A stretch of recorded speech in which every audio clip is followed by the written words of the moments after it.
Untuk mengetahui informasi lebih lengkap dan berita terkait, silakan klik link di deskripsi.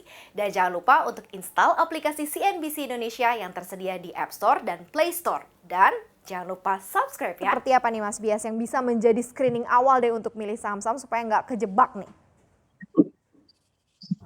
Ya, mungkin buat saya gini ya Mbak ya, mungkin ketika kita merasa sudah indeks terlalu menguat cukup signifikan dan sudah berada di level-level yang cukup tinggi, saya pikir ada pentingnya kita melakukan semacam tactical switching ya.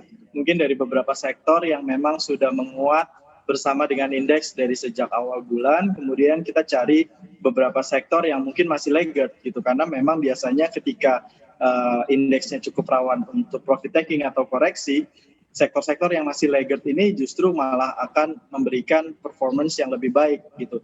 Dan beberapa sektor misalnya adalah sektor telco dan juga kayak tadi saya bilang sektor consumer ya.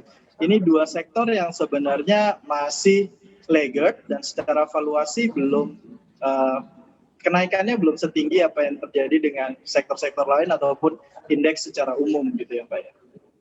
Akan cukup berjalan seiring sejalankah begitu ya? Kalau tadi di-mention soal masalah sektor telco memang masih belum laggard. Kalau kita lihat dari beberapa data keuangan ya, gitu ya, rilisnya memang tidak terlalu bagus karena ada tekanan besar sekali, misalnya seperti di penjualan kuota dan lain-lain yang masih cukup berperang nih antara beberapa telco-telco, saham-saham telco kita.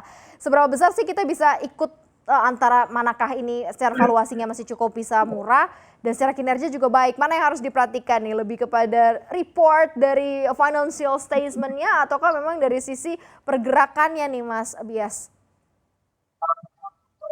Ya, biasanya sih kalau kita ngelihat cyclical dari satu sektor itu biasanya across the board the sector ya.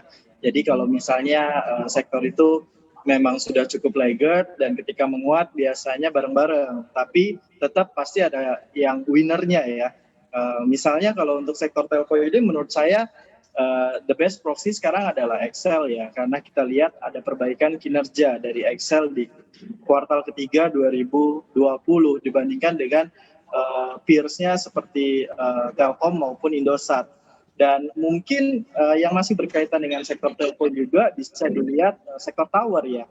Misalnya kayak Protelindo atau Sarana Menara, TOWR, itu baru saja masuk ke indeks MSCI, sehingga mungkin ini bisa menambah appetite dari investor asing terhadap saham ini. Dan kinerjanya pun sangat baik bersama dengan Tebik juga gitu ya.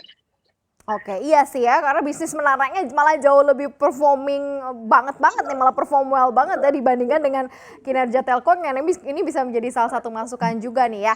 Nah, untuk di tahun atau sampai dengan akhir tahun 2020 ini kan akan masih banyak lagi hal-hal yang akan terjadi nih Mas Bias ya. Mungkin nggak sih akan ada indikasi window dressing gitu ya, Santa Claus Rally, ataukah masih mungkin nggak sih akan terjadi di tahun ini? Jadi ini juga bisa ditentukan juga nih, investor masih bisa masuk secara masif ataukah harus tahan dulu di tengah volatilitas yang tinggi seperti ini?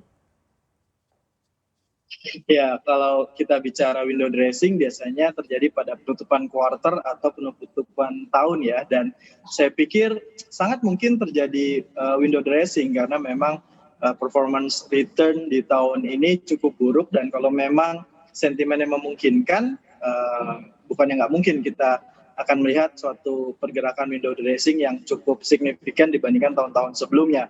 Jadi potensinya ada, tapi timingnya kapan? Biasanya mereka mendekati akhir-akhir tahun sih kalau menurut saya sih. Window dressing. Berarti masih akan ada kenaikan berarti di situ ya? Ya, saya pikir mungkin akan ada koreksi atau volatility dulu dari antara sekarang sampai dengan pertengahan Desember, dan kemudian ditutup dengan window dressing yang cukup signifikan di akhir tahun ya.